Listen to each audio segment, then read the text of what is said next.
আর নমস্কার, আপনারা দেখছেন খবর প্লাস।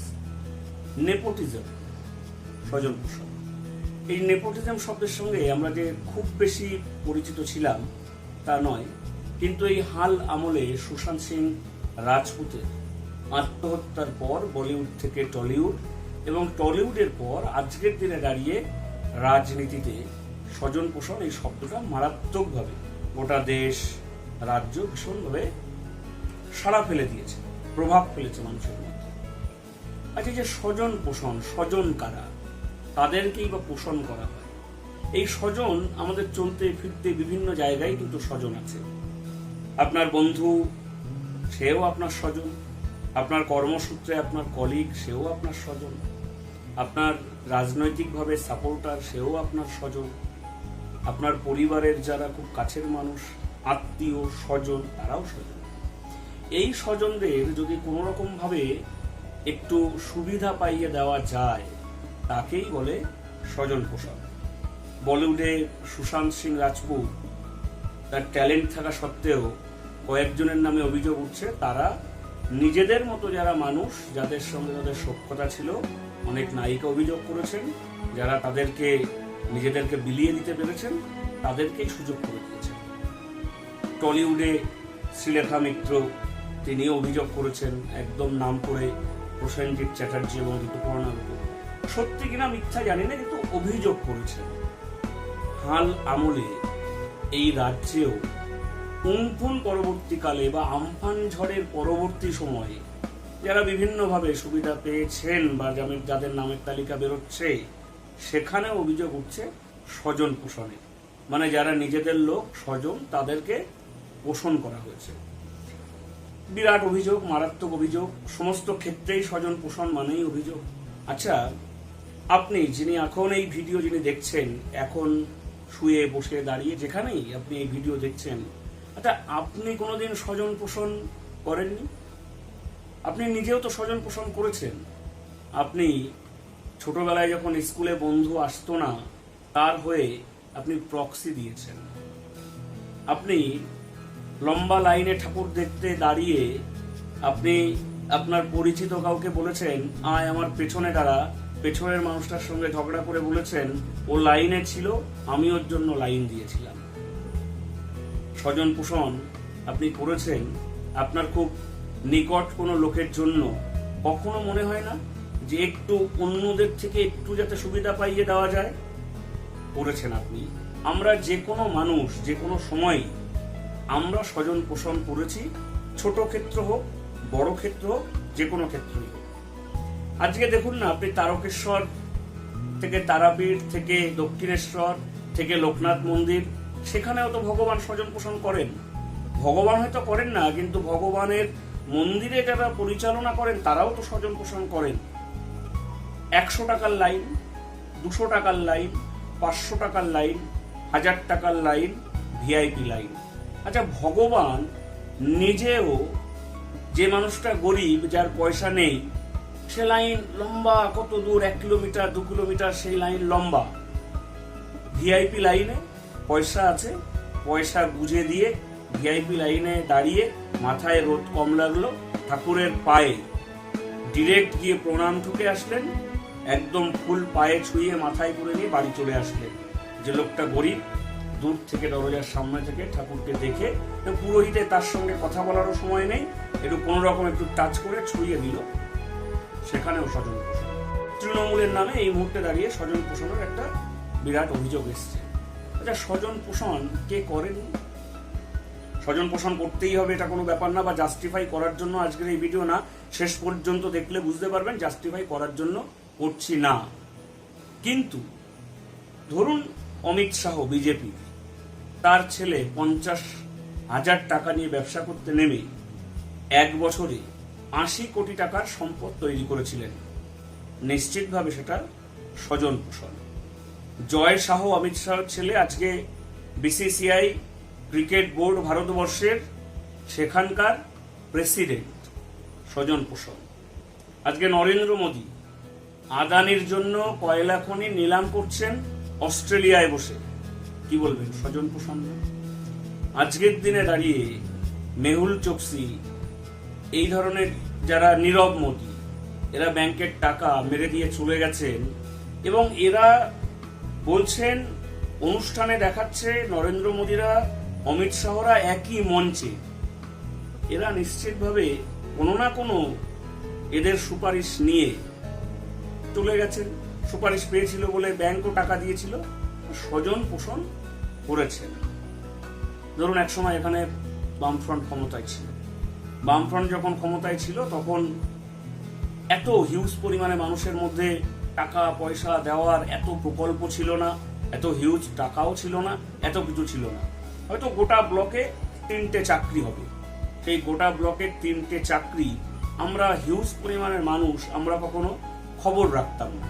খবর না রেখে হয় নেতা, না হলে নেতার কাছের কোনো বাড়ির থেকে, এরকম প্রচুর কিন্তু উদাহরণ দেওয়া যায়। কেউ যদি চ্যালেঞ্জ করেন কোথায় হয়েছে কি হয়েছে, হাজার একটা উদাহরণ দিয়ে দেবো। কেউ না কেউ পেয়েছে। স্বজন থাকলে একটু পোষণ করার ইচ্ছা হয়তো প্রকাশ হয়। আপনি ধরুন 2011 সালের বিধানসভা নির্বাচনের আগে যখন এখানে বামফ্রন্ট ক্ষমতায় ছিল, তখন যারা আইসিডিএস বা অঙ্গনওয়াড়ি কর্মী যারা সেই সময় সুযোগ পেয়েছে, সবাই খুব পরিষ্কারভাবে পেয়েছে। 1998 সালের পরে পশ্চিমবঙ্গে এসএসসি পরীক্ষা শুরু হয়েছে, মানে চাকরির ক্ষেত্রে, শিক্ষার চাকরির ক্ষেত্রে এসএসসি পরীক্ষা শুরু হয়েছে। 77 সালে বামফ্রন্ট সরকার এসেছিল। এবার 77 থেকে যদি আপনি 98 সাল পর্যন্ত ধরেন, তাহলে 8 3 11, ওদিকে 21 বছর। এই 21 বছরে যখন শিক্ষক নিয়োগ হতো, তখন কিন্তু যে গভর্নিং বডি, সেই গভর্নিং বডি সেখানে ইন্টারভিউ হতো। ইন্টারভিউ হওয়ার ফলে তারপরে সেখানে চাকরি হতো। সেই চাকরির পরিবর্তন করে 98 সালের পরে এসএসসি নিয়ে আসা হয়। তাহলে ওই যে 21 বছর, সেই 21 বছরেও আপনি দেখবেন কোনো না কোনো জায়গায় যারা মাস্টারি চাকরি করছেন, কারো না কারো সঙ্গে, কোনো না কোনো এলাকার কারো না কারো স্বজন তিনি কোনো না কোনোভাবে পোষণ হয়েছে। ট্যালেন্ট হয়তো থাকতে পারে, পড়ানোর ট্যালেন্ট না থাকলে তাকে তো আর মাস্টার করা যাবে না, আছে হয়তো। কিন্তু আমরা সাধারণ মানুষ, সংখ্যায় যেহেতু কম ছিল, আমরা এ নিয়ে খুব বেশি তোলপাড় আমরা করিনি। কিন্তু আজকের দিনে দাঁড়িয়ে যখন মিডিয়ার যুগ, আজকের দিনে দাঁড়িয়ে যখন মমতা ব্যানার্জি একদম ধরে ধরে ধরে ধরে মানুষের কাছে এই প্রকল্প তুলে দিচ্ছেন, মানে আমরা এক সময় বলতাম যে আদার ব্যাপারী হয়ে জাহাজের খবর নিয়ে লাভ নেই। আর যখন স্বজন পোষণ হতো, জাহাজে জাহাজে স্বজন পোষণ হতো, আমরা সাধারণ মানুষ যারা আদার ব্যাপারী, আমরা খবর রাখতাম না। সেই সময় সরকার বা বর্তমানে বিজেপির সরকার, এদের স্বজন পোষণটা বিরাট বিরাট মাপের, জাহাজে জাহাজের মাপের। আদার ব্যাপারীরা খবর রাখে না। এই স্বজন পোষণে কয়লা খনি নিলাম হয়ে গেলে, নীরব মোদীরা টাকা নিয়ে পালিয়ে গেলে, এই স্বজন পোষণেও কিন্তু আমরা পরোক্ষভাবে সাধারণ মানুষ ক্ষতিগ্রস্ত হয়, তার ট্যাক্সের টাকা চলে যায়, সেটা ক্ষতিগ্রস্ত হয়। কিন্তু যেহেতু সেটা অনেক উঁচু লেভেলের, সরাসরি আমাদের যোগ নেই, আমরা খবর রাখি না। আমরা যারা আদার ব্যাপারী, এই আদার ব্যাপারীদের কিন্তু মমতা ব্যানার্জি ডিরেক্ট দেওয়ার ব্যবস্থা করছে। আগে আপনি শুনেছেন কখনো যে এত টাকা, ধরুন 20,000 25,000 কন্যাশ্রীর টাকা থেকে শুরু করে, রূপশ্রীর টাকা থেকে শুরু করে, এই যে ঘর, তারপরে যে ফসলের বীমা, কৃষক বন্ধু, এই বিভিন্ন সময় টাকা, এই যে টাকা মানুষের বেনিফিশিয়ারি তৈরি করা, মানুষকে টাকা দেওয়ার প্রবণতা বা মানুষের কাছে টাকা পৌঁছানো, এই যে প্রক্রিয়া, সেটা মূলত 2011 সালের পরে কিন্তু ভীষণভাবে শুরু হয়েছে। এর ফলে যেটা হয়েছে সেটা হলো যে কিছু মানুষ যারা সরাসরি যারা পাওয়ার পেয়েছেন, মমতা ব্যানার্জি যে কাজটা করেছেন, যে এখন আর নেতার বাড়ি ডিরেক্ট না গিয়ে ডিরেক্ট আপনি রূপশ্রীর ফর্মটা আপনি কিন্তু ব্লকে জমা দিতে পারেন। আপনি আপনার মানবিকের যে ফর্মটা আপনি কিন্তু ব্লকে জমা দিতে পারেন। আপনি অন্যান্য যে কন্যাশ্রী সরাসরি স্কুলে জমা হয়, এর জন্য কোনো নেতা ধরতে হয় না। কিন্তু পরবর্তী ক্ষেত্রে এই যে আমফান পরবর্তী সময় দাঁড়িয়ে এই যে এত টাকা দেওয়া, এই যে 20,000 টাকা করে যারা পুরো ক্ষতিগ্রস্ত হয়েছেন তাদেরকে যে টাকা দেওয়া, এই টাকা হিউজ পরিমাণে রাজ্য সরকার নামিয়েছে ব্লক স্তর পর্যন্ত। সেই টাকা দেওয়া নিয়ে স্বজন পোষণের অভিযোগ উঠেছে, এবং অভিযোগ যে সর্বক্ষেত্রে মিথ্যা তা কিন্তু না। আপনারা আরেকটা কথা বলে রাখি, যে করোনা পরবর্তী সময়ে ঠিকই হয়তো একটা মানুষের ঘর ভাঙেনি, হয়তো একটা মানুষের পাকা বাড়ি আছে, তো করোনা পরবর্তী সময়ে তার হয়তো আর্থিক পরিস্থিতি 2-3 মাস লকডাউনের ফলে তার হয়তো আর্থিক পরিস্থিতি ভীষণভাবে খারাপ হয়ে গেছে। এমন তৃণমূলের নেতাদের ধারে এসছে, ভাই আমার একটা দিয়ে দাও, ভাই তৃণমূলের নেতারা পেরেছে, দিয়েছে, সে 2তলা বাড়ি 3তলা বাড়ির লোকও পেয়ে গেছে, আবার যে মানুষটার ঘর ভেঙেছে সেও হয়তো পেয়েছে। আবার কেউ যে বাদ নেই আমি কিন্তু কথা বলছি না। মমতা ব্যানার্জি যখন বলছেন যে যদি ক্ষতিগ্রস্ত কেউ থেকে থাকে তাকে দিতে হবে, তার মানে কেউ না কেউ বাদ পড়ে গেছেন বা বাদ পড়েছেন। এখন আপনাকে যেটা বলে রাখি যে স্বজন পোষণের ক্ষেত্রে ধরুন আপনার বাড়িতে আপনার মা বাবা আছে, তার 3টে সন্তান। এই 3টে সন্তানের মধ্যে যে সন্তান তার মা বাবার সঙ্গে ভালো ব্যবহার করে, স্বাভাবিকভাবেই দেখবেন মা বাবার তার টান তার সেই সন্তানের প্রতি। এটাও কিন্তু এক ধরনের স্বজন পোষণ। এখন তৃণমূলের হাতে যখন ক্ষমতা এসছে কিছু মানুষকে দেওয়া যেতে পারে, তখন যারা ক্ষতিগ্রস্ত তাদের দেওয়ার পরেও যে কোটাটা থেকে গেছে, সেখানে হয়তো দেখেছে যে আমার দলটা করে যে, বা হয়তো আমার মিটিং মিছিলে র্যালিতে যায়, আজও পর্যন্ত হয়তো কোনো সরকারি সুযোগ সুবিধা পায়নি, যদি একটু তাকে পাইয়ে দেওয়া যায়, কিন্তু উচিত না। আমফান পরবর্তী সময়ে যে ফুল ড্যামেজের যে ঘরের ক্ষতির টাকা এইভাবে পাইয়ে দেওয়ার ব্যবস্থা নয়, কিন্তু দিয়েছে। মা বাবাও যে সিস্টেমে, আপনারা আবার দেখুন তৃণমূল কংগ্রেস করেন না, হয়তো পাড়ার মোড়ে সর্বসময় হয়তো গালাগালি দিচ্ছেন বা মমতা ব্যানার্জির নামে ধুয়ে দিচ্ছেন, হয়তো তার ক্ষতিগ্রস্ত হয়েছে, সে তার বাড়িতে গিয়ে বলেনি যে ভাই আমার কাগজটা জমা নাও, কিন্তু সে সরাসরি হয়তো বিডিও অফিসে গিয়ে বলছে যে আমার কাগজ জমা নেওয়া হলো না। আরেকটা জিনিস আপনাদের বলে রাখি যে এই যে যত মানুষ যাচ্ছেন, বিডিও অফিসে যাচ্ছেন, পঞ্চায়েতে যাচ্ছেন, বা বিভিন্ন জায়গায় অভিযোগ আসছে ভাই আমাদের কাগজ জমা নেয়নি, বিক্ষোভ দেখাচ্ছেন, আচ্ছা আপনারা কি মনে করেন এই সমস্ত মানুষের যারা বিক্ষোভ দেখাচ্ছেন তাদের ঘর ভেঙে গেছে? না, যারা বিক্ষোভ দেখাচ্ছেন যে আমাদের কাগজ নেওয়া হয়নি, তাদেরও কিন্তু সবার ঘর ভাঙেনি। এইখানে আমি সরকারের জন্য একটা কথা বলবো, বিশেষ করে মমতা ব্যানার্জি যেহেতু সরকার পরিচালনা করেন, তৃণমূল সুপ্রিমো মাথার উপর রয়েছেন এবং এই রাজ্যের তিনি মুখ্যমন্ত্রী। এই ক্ষেত্রে তিনি যেটা করতে পারতেন যে হিউজ পরিমাণের ঘর, হিউজ পরিমাণের টাকা ফুল ড্যামেজের যেটা নামিয়েছেন ব্লক পর্যন্ত, সেটা যদি আরেকটু সংখ্যায় কম হতো, তাহলে ক্ষতিগ্রস্তর বাইরে যে মানুষগুলো হয়তো পেয়ে গেছেন সেই মানুষগুলো পর্যন্ত যাওয়া হতো না। তাহলে সংখ্যায় বেশি থেকে গেছে। মনে করেছেন যে গরিব মানুষ, পাকা বাড়ি হয়তো আছে, তার বাবা করেছে, তার ঠাকুরদা করেছে, তো বর্তমান ছেলেটা হয়তো জন খেটে খায়, লকডাউনের ফলে হয়তো ভীষণ খারাপ অবস্থা, বাড়ি গিয়ে বলেছেন দেখ ভাই যদি কিছু করা যায়, হয়তো তারটা দিয়ে দিয়েছেন। তবুও বলছি উচিত না। যারা স্বজন পোষণ নিয়ে আজকের দিনে দাঁড়িয়ে অভিযোগ করছেন, তারাও যে সব জায়গায় পরিষ্কার রয়েছেন তা না। এবার আমার বক্তব্য অন্য জায়গায়, যে স্বজন পোষণ ঠেকাতে গেলে এমন এমন কিছু নাম উঠে এসছে যে নামগুলো সত্যি বাইরে, ধারণার বাইরে। কিছু কিছু নাম এসছে যে নামগুলো হওয়া উচিত ছিল না। সেই নামগুলো কেন এসছে? অ্যাকচুয়ালি আমাদের যে কামনা বাসনা চাহিদা, আমাদের যে ভাবনা, আমাদের যে পাওয়ার যে বাসনা আমার আছে, তবু আর একটু পেতে হবে, এই যে বাসনা, এই বাসনাকে নিয়ন্ত্রণ করতে গেলে দীর্ঘদিনের অভ্যাস প্রয়োজন হয়। যেহেতু তৃণমূল সরকার পরিচালনা করছে, অন্য দলের সম্পর্কে বলছি না, তৃণমূল সম্পর্কেই যে আমার বক্তব্য সেটা হলো যে কোনো জায়গায় আমাদের এই যে পার্টি ক্লাস বা এই যে সরকারের পক্ষ থেকে, তৃণমূলের পক্ষ থেকে যে পার্টি ক্লাস, সেই পার্টি ক্লাস বা এই যে নীতি, এই যে সরকারের লক্ষ্য, সরকারের বক্তব্য, দলের বক্তব্য, এইগুলো বলার জন্য একটা প্ল্যাটফর্ম, একটা নির্দিষ্ট প্রক্রিয়া চলা দরকার। এটা এরকম না যে ভাই একদিন বললাম শেষ হয়ে গেল। ধারাবাহিকভাবে পার্টি ক্লাস, ধারাবাহিকভাবে পার্টির আদর্শ প্রচার করা, ধারাবাহিকভাবে যিনি সরকার পরিচালনা করছেন মমতা ব্যানার্জি, তার যে আদর্শ, তার যে বক্তব্য, সেটা প্রচার করা। আমাদের এই সময় দাঁড়িয়ে আমরা যেটা দেখেছি যে দলের ভিতর বা তৃণমূল কংগ্রেসের মধ্যে এই জিনিস করার লক্ষণ খুব কম।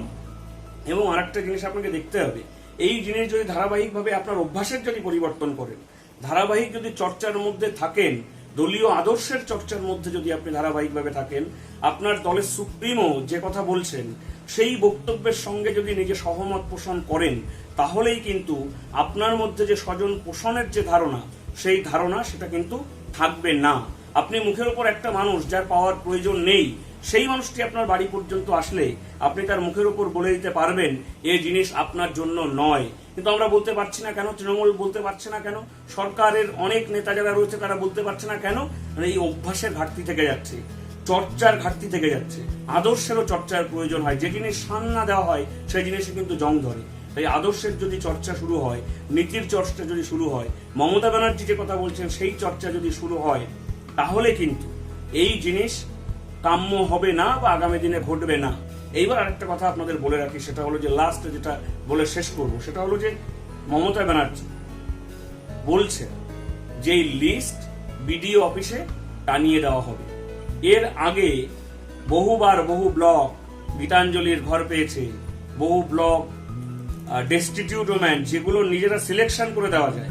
IAY তো একটা প্রসেস, যে প্রসেসে হলো নাম থাকতে হয়, একটা তালিকা তৈরি হয়। To destitute woman, Gitanjali, Mamata Banerjee আসার পর ঘরের যে তালিকা তৈরি হয়েছে, যেগুলো চুজেবল, নিজে আপনি পছন্দ করতে পারেন, সেই রকম বহু তালিকা তৈরি করেছে কিন্তু একসময় CPIM, যেখানে পঞ্চায়েত পরিচালনা করেছে, পঞ্চায়েত সমিতি পরিচালনা করেছে, তারা কিন্তু তৈরি করেছে। তারা কিন্তু কখনো সাহস করে তাদের সেই তালিকা কখনো কোনো ব্লকে টানিয়ে দেওয়ার কথা বলেনি। মমতা ব্যানার্জি বলছেন যে এই তালিকা টানিয়ে দিতে হবে। এই যে মমতা ব্যানার্জি বলছেন, এই যে স্বচ্ছতার জায়গা, তালিকা দেওয়া হোক, বিডিওদের বলছেন সরাসরি যদি কেউ বাদ না পড়ে, ওসিকে বলছেন এটা দেখতে হবে। এই স্বচ্ছতার প্রশ্নে আমরা কেউ যাচ্ছি না। এই জায়গায় দাঁড়িয়ে এই যে স্বজন পোষণ, এই স্বজন পোষণ কিন্তু আমাদের স্বাভাবিক এবং স্বভাবজাত একটা প্রক্রিয়া। আমরা কেউ দল করি বা না করি, আমরা কেউ কোনো রাজনৈতিক সংস্রবে থাকি বা না থাকি, আমরা কোনো না কোনো সময়, কোনো না কোনো দিন নিজের লোকটাকে কোনো না কোনো জিনিস পাইয়ে দেওয়ার চেষ্টা করেছি। যেহেতু এই জিনিসটা মানুষের মধ্যে ভীষণভাবে ছড়িয়েছে, আমরা সাধারণ মানুষ, আমরা আধার ব্যাপারী, আমরা জেনে গেছি, তাই নিয়ে এত বিক্ষোভ, তাই নিয়ে এত সমালোচনা। কিন্তু প্রত্যেকটা মানুষ এক একজন করে স্বজন পোষণকারী। আমরা কিন্তু এর থেকে বেরোতে পারি আমাদের আদর্শে যদি ধার দেই। তো তৃণমূল কংগ্রেস আদর্শে ধার দেবে, আর বাকিরা কেউ আদর্শে ধার দেবেন না। শুধু তৃণমূল কংগ্রেস নীতির কথায় ধার দেবেন, তৃণমূল কংগ্রেসের জন্যই একমাত্র নীতি, আর বাকি কারোর জন্য নীতি নয়। এই জিনিসটাও কিন্তু যারা অভিযোগ করছেন কাম্য নয়। আপনারা যদি যে আদর্শে বিশ্বাসী, সে আদর্শের কথা যদি বলেন, সে আদর্শে যদি শান দেন, নিশ্চিতভাবে আদর্শে শান দেওয়া শুরু হোক। নীতির যে প্রশ্ন, সেই নীতিতে আরো বেশি করে বিশ্বাস রাখা প্রয়োজন। এবং যিনি বলছেন, দলের যিনি রয়েছেন, সুপ্রিমো হোক বা দলের আদর্শ, তার কথা মান্যতা দেওয়ারও চেষ্টা হোক। নেপোটিজম পৃথিবী থেকে যাবে না। নেপোয় শেষ পর্যন্ত দই মারবেই, স্বজন পোষণ চলবে। কিন্তু আমরা স্বজন পোষণ করেও আবার অন্যদিকেও আমরা আঙুল তুলব। আমাদের আরেকটা স্বভাবজাত প্রক্রিয়া হলো আঙুল তোলা। সে আঙুল তোলার প্রক্রিয়াও কিন্তু চলতে থাকবে। সে আমি নিজে দোষী হলেও আঙুল তুলতে তো বাধা নেই।